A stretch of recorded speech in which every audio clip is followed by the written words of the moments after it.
The conference room smelled like burnt coffee and bad decisions. It was Monday morning at Phoenix Dynamic Systems, one of those glass towers in Arizona where defense contractors pretend they're changing the world while billing the Pentagon by the hour. I was sitting in my usual spot, back to the wall, watching the door like I learned in the Army 25 years ago. Old habits die hard. My name's Mason Hunt, I'm 49, and I've been keeping secrets safe since before these kids knew what encryption meant. When Paige Wells walked into that room, I knew my day was about to go sideways. She's 29, blonde, Stanford MBA, and more importantly, she's the CEO's daughter. Been here exactly 3 weeks. I've been here 7 years, building their security infrastructure from the ground up. Phoenix Dynamic wasn't always this corporate. When I started, it was just another scrappy defense contractor with more government contracts than common sense.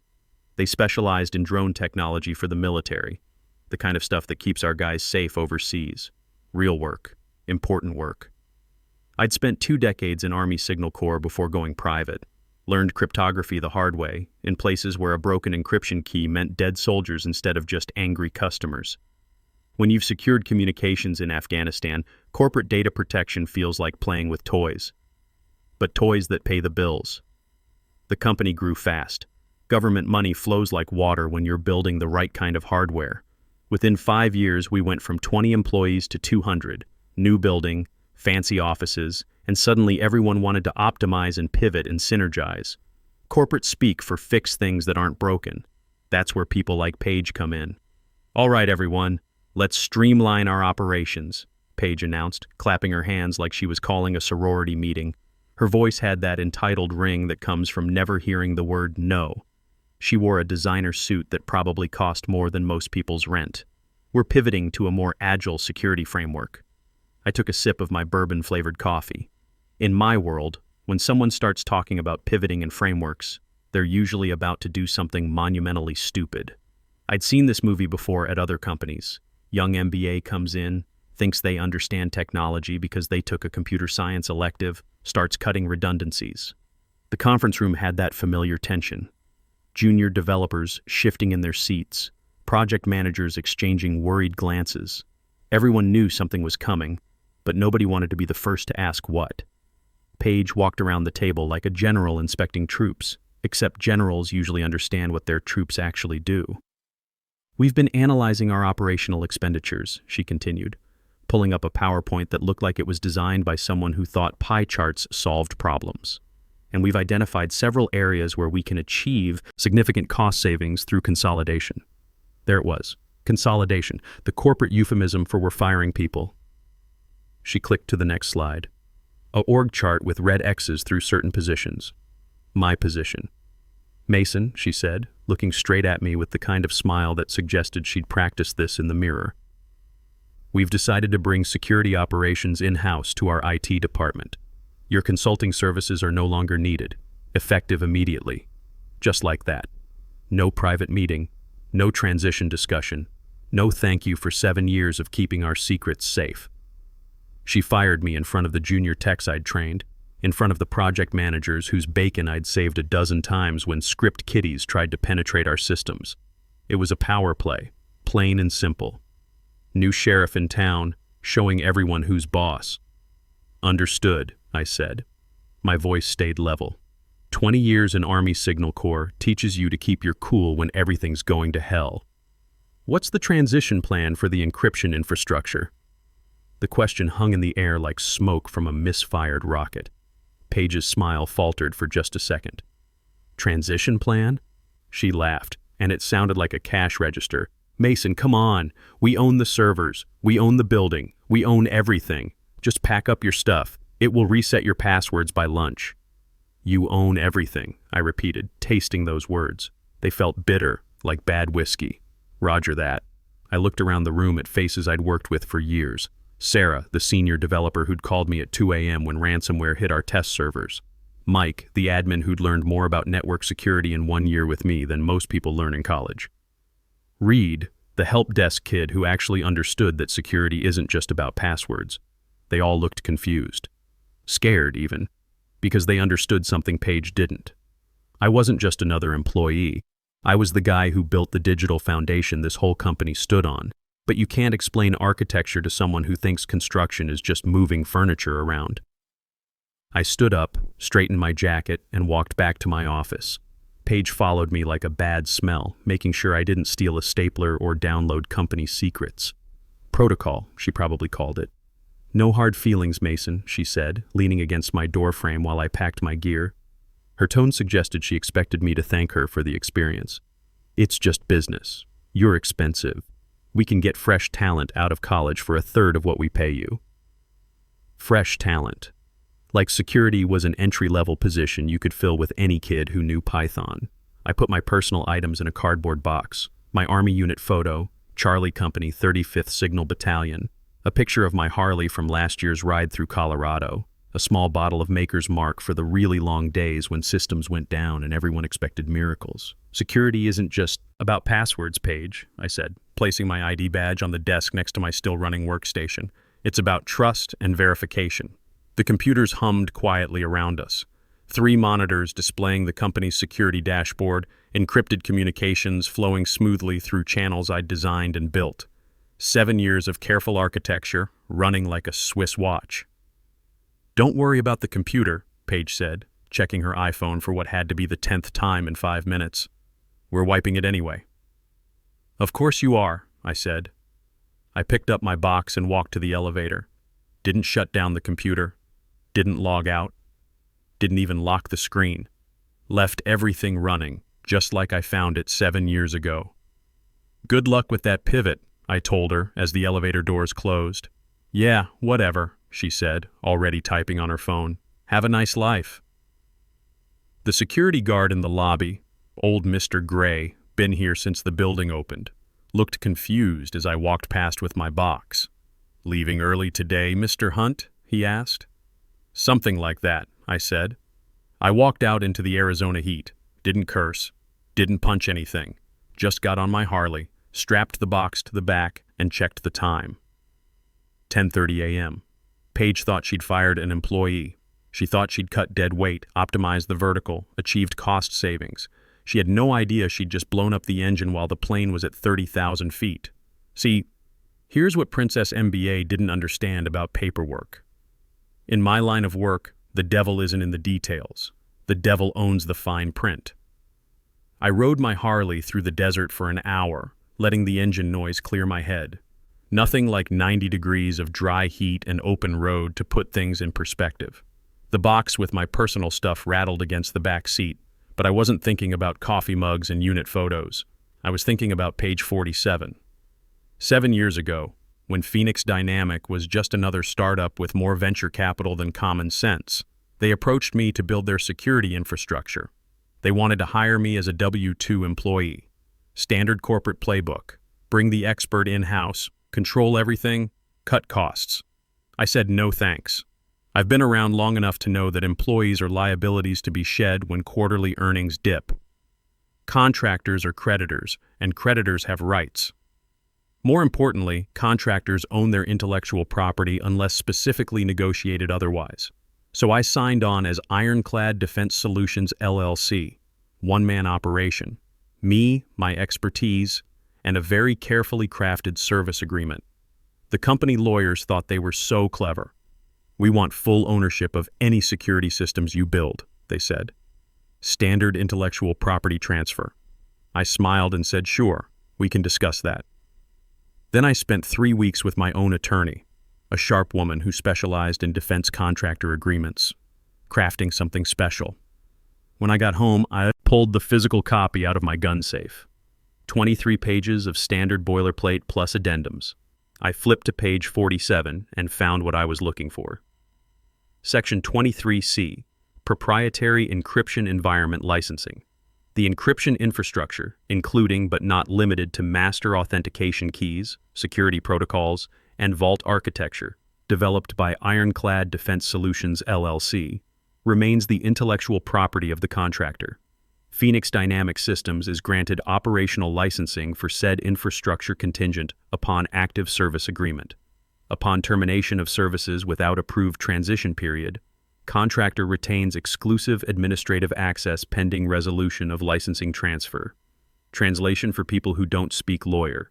I built the lock. I own the key. They were renting permission to open the door. The beauty was in the next paragraph.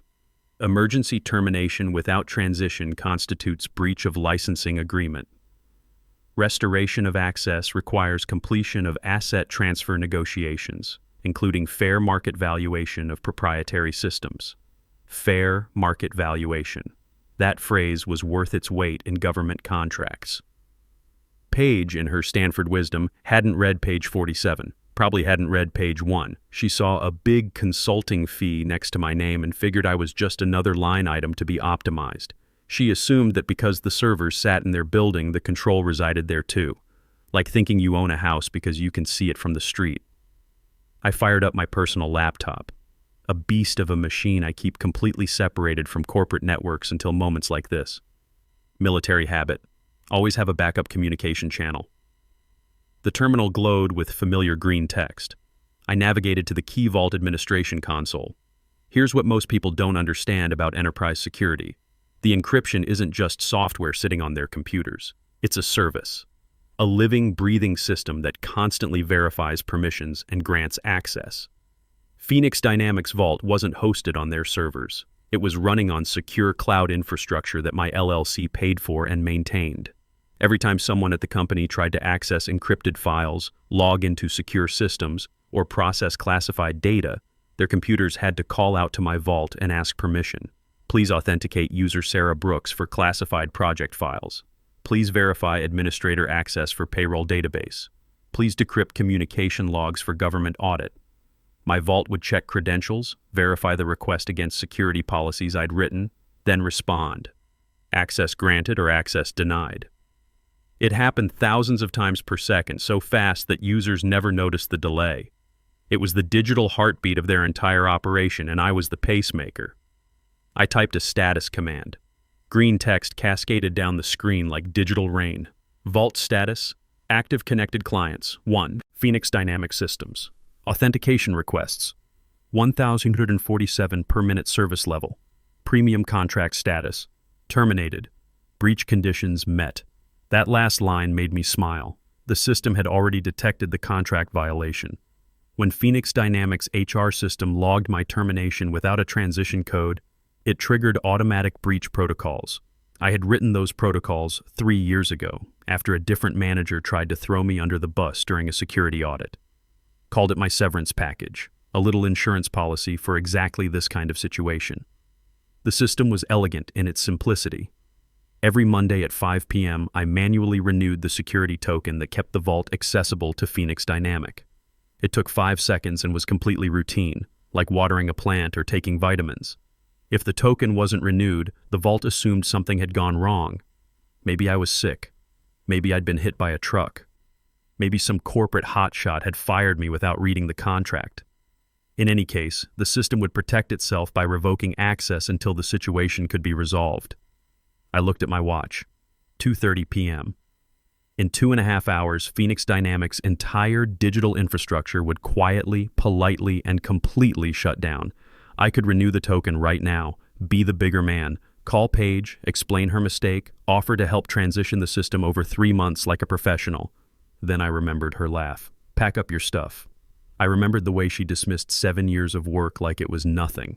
I remembered sitting in that conference room, being treated like outdated furniture in front of people I'd mentored and protected.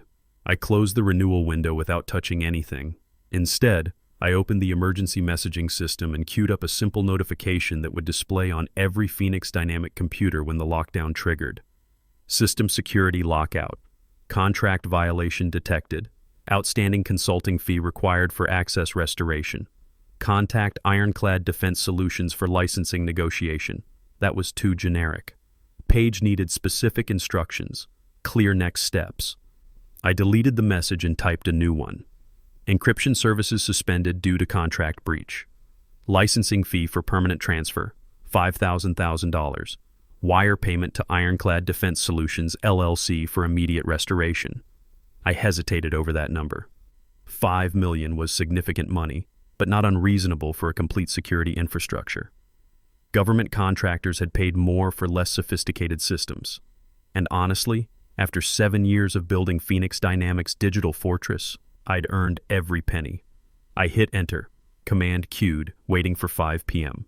I went to the kitchen and made myself a sandwich. Turkey, Swiss, and mustard on rye bread. It tasted like justice. Outside my window, the Arizona sun was starting its afternoon descent toward the mountains.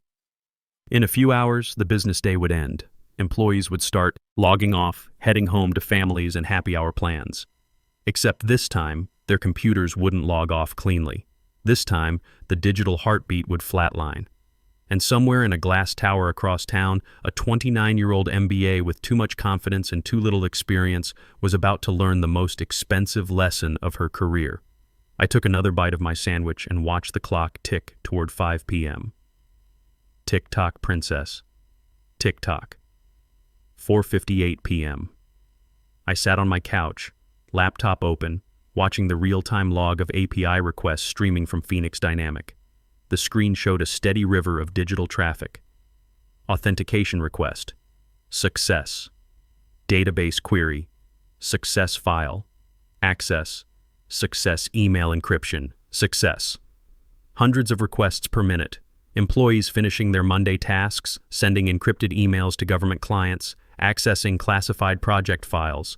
The normal rhythm of a defense contractor wrapping up the business day. 4:59 p.m. I took a sip of Maker's Mark. Neat. No ice. My heartbeat was steady at 60 BPM, same as always. 20 years of military service teaches you patience. You don't force the outcome. You set the conditions and let physics do the work.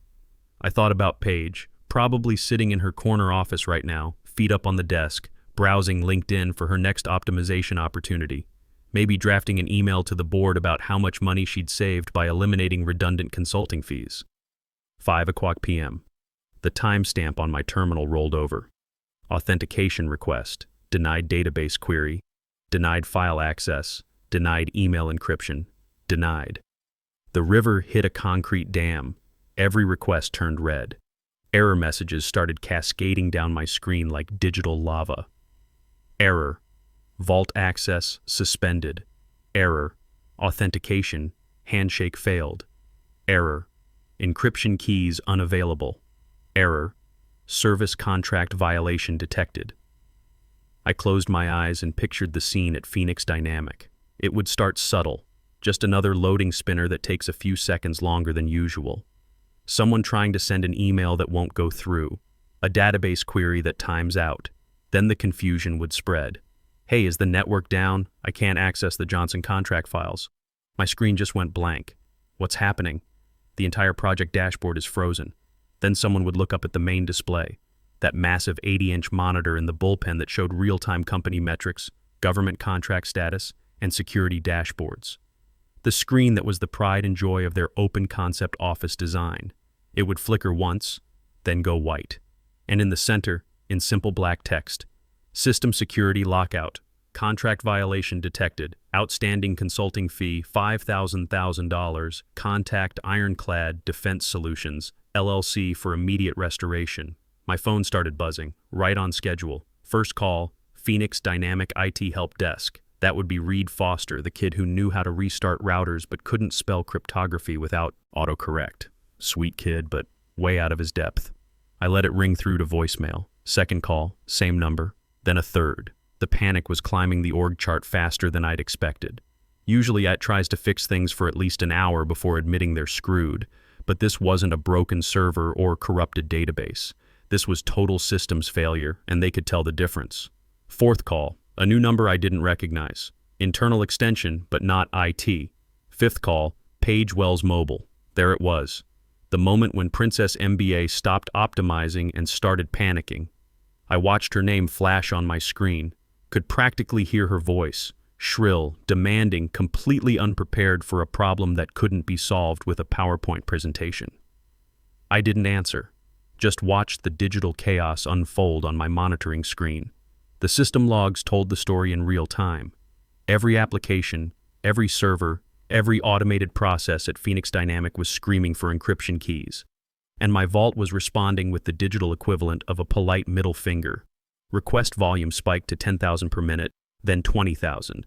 The entire company infrastructure was panic flailing, trying every possible way to authenticate and access their own data. It was like watching someone frantically try every key on their keyring, not realizing the locksmith had already left town. My phone buzzed with a text message, then another, then a flood of them. Sarah Brooks, senior dev. Mason! System totally dead. Paige is freaking out, says you did something. What's happening? Mike Rodriguez, network admin. Dude, they're saying you sabotaged the servers. I told them that's BS, but nobody's listening. Shane Brooks, junior dev. Help! Can't access anything. Paige is screaming at Owen Price on speakerphone. This is insane. I watched the messages roll in like battlefield reports. The troops were in chaos, command structure was breaking down, and the person responsible for creating this mess was probably standing in front of that blank screen, finally understanding what you own everything actually meant. You own the hardware, Paige. You own the building, the desks, the fancy coffee machine in the break room. But you don't own the software that makes it all work. You don't own the encryption keys that protect your government contracts. You don't own the authentication protocols that keep your classified data secure. You just fired the guy who did. I opened a new terminal window to check the database encryption status. Every government contract, every classified communication, every piece of proprietary drone technology Phoenix Dynamic had developed, all of it was encrypted with military-grade AES-256. Without the decryption keys currently locked in my vault, that data might as well be written in ancient Sumerian. Billions of dollars in intellectual property, rendered completely inaccessible in the space of 60 seconds.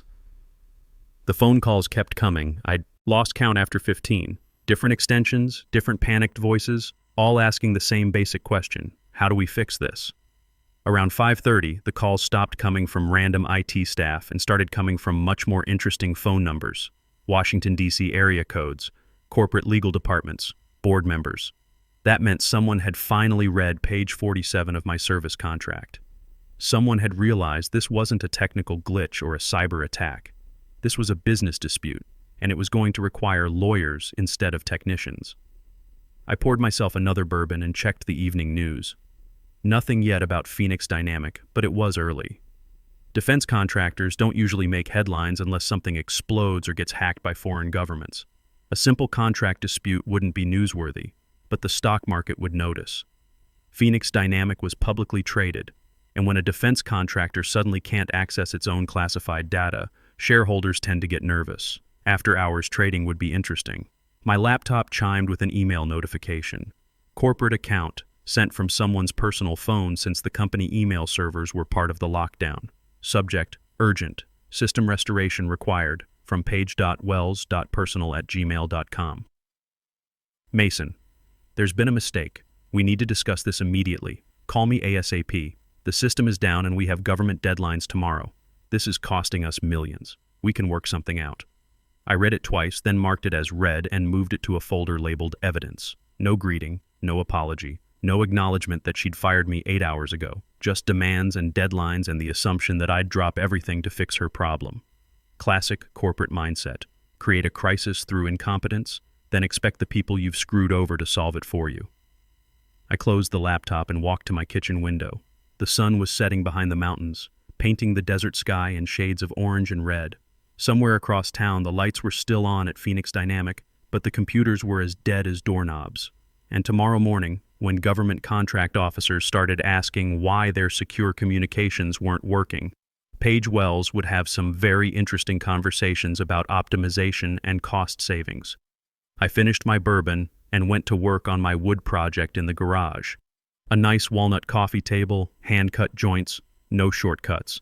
The kind of work that takes patience and precision.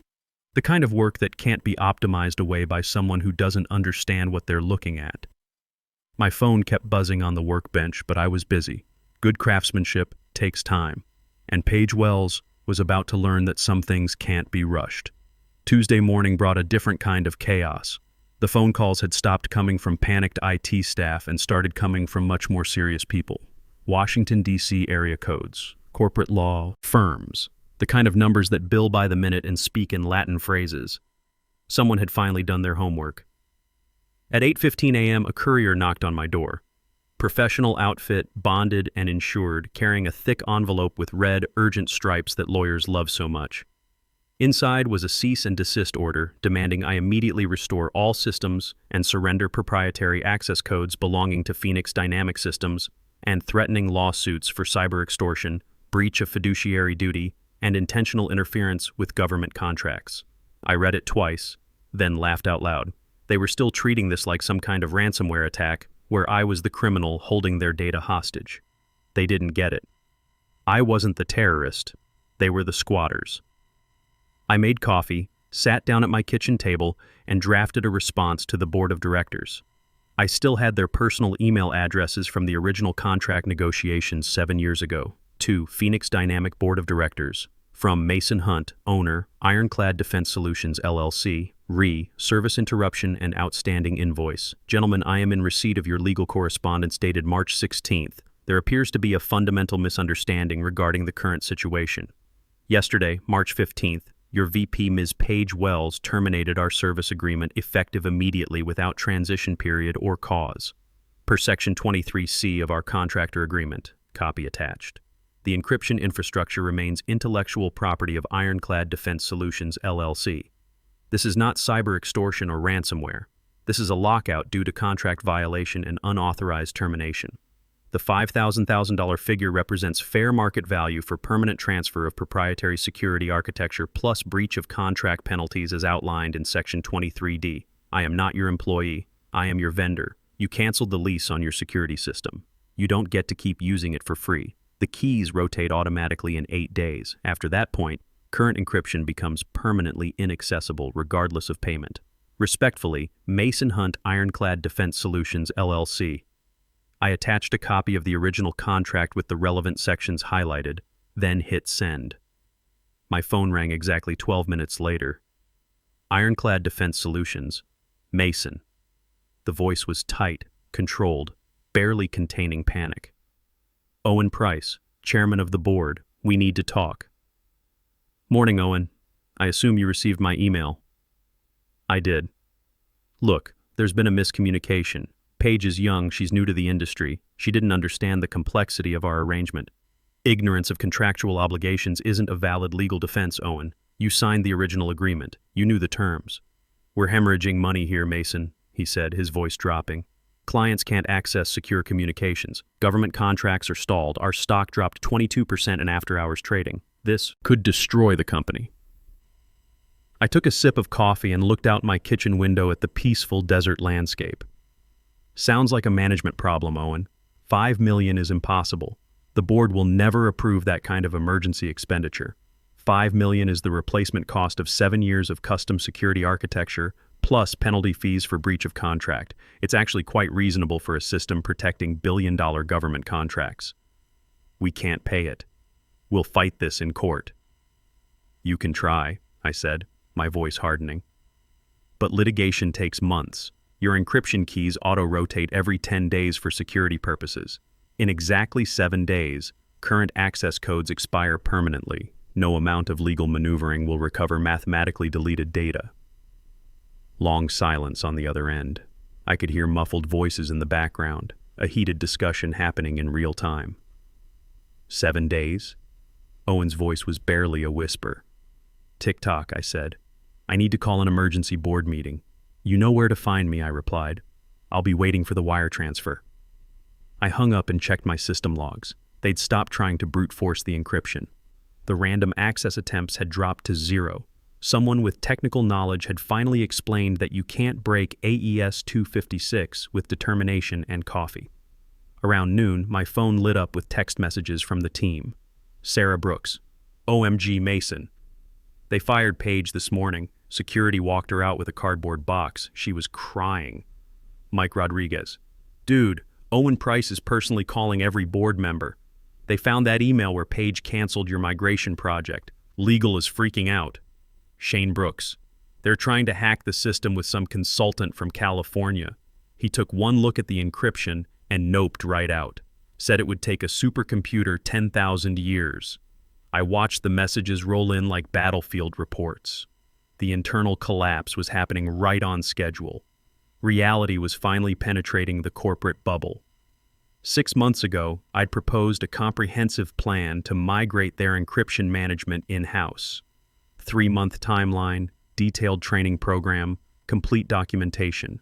It would have cost them $200,000 and given them total control of their security infrastructure. Paige had killed that project in her first week. Waste of resources, she'd called it. Current system works fine. Now that decision was about to cost them 25 times more than the migration would have. At 3:47 p.m. my email chimed.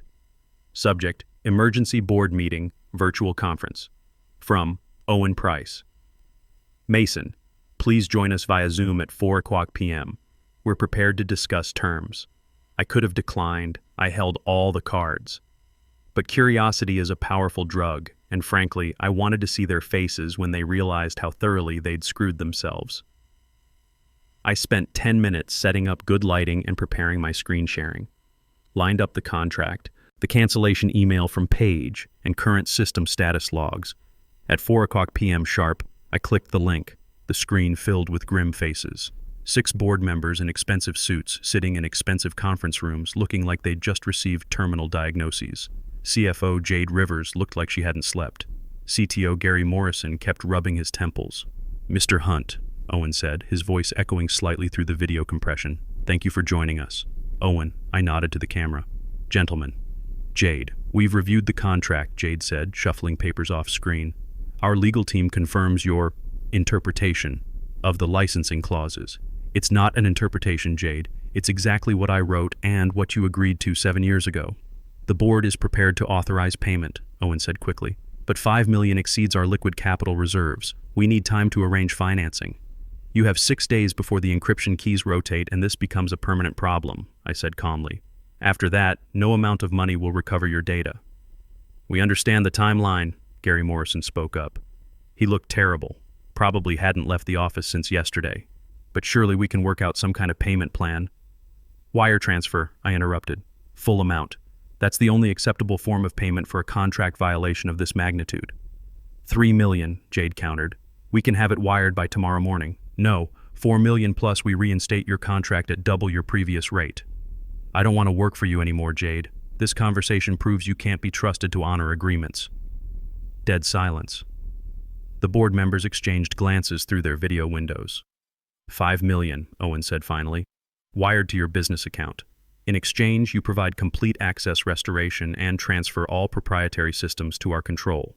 And a public statement that this was a contract dispute, not a cyber attack," I added. "I don't want FBI agents knocking on my door because someone thinks I'm a hacker." "Agreed," Owen said immediately. "Send me the routing instructions," Jade said. "We'll need 3 hours to arrange the transfer." I shared my screen and displayed the wire transfer details I'd prepared that morning. "As soon as funds clear, I'll send the unlock codes. You'll have complete control of your security systems within the hour." "And this ends all business between us," Owen stated. "Permanently," I confirmed. The board members signed off one by one until only Owen remained on screen. "For what it's worth, Mason, this wasn't personal." "I know," I said. "It was just business." At 6:23 p.m., my phone chimed with a banking notification. "Wire transfer received, $5,000. Source, Phoenix Dynamic Systems, LLC." I stared at that number. Enough to retire completely, enough to start my own consulting firm, enough to disappear if I wanted to. But I had one last job to finish. I opened my terminal and typed the master unlock sequence. Commands flowed across the screen like digital poetry. Unlock sequence initiated target, Phoenix Dynamic Systems uploading key package. Verifying handshake. Restoring access. On my monitoring screen, the red error messages began turning green. One by one, then in cascades, their systems came back online. I compiled a final data package containing root admin credentials, encryption documentation, and complete source code for the security vault. Everything they needed to never depend on me again. Owen, funds received, systems restored. Attached are your new keys to the kingdom. I've deleted all backdoor access and purged my administrative credentials. The system is completely yours. Try not to fire the next security expert without reading their contract first. Regards, Mason Hunt. I hit send, then closed the laptop. It was over. That evening, I drove my Harley past the Phoenix Dynamic building one last time. The lights were on, people were working late, probably trying to catch up on 2 days of lost productivity. As I waited at a red light across the street, I saw someone walk out of the building carrying a cardboard box. Even from that distance, I recognized the designer suit and defeated posture. Paige Wells, former VP of Digital Innovation, former CEO's daughter, former optimization expert. Current cautionary tale. She stood on the curb looking lost, probably waiting for an Uber. No company car for her anymore. I could have honked, could have waved, could have shouted something appropriately military and profane. But that would be unprofessional. I am precise. The light turned green, and I rode home to my peaceful house, my workshop, and my $5 million retirement fund. Sometimes the best revenge is just being better at your job than they thought possible. Competence speaks louder than any MBA, and always, always read page 47.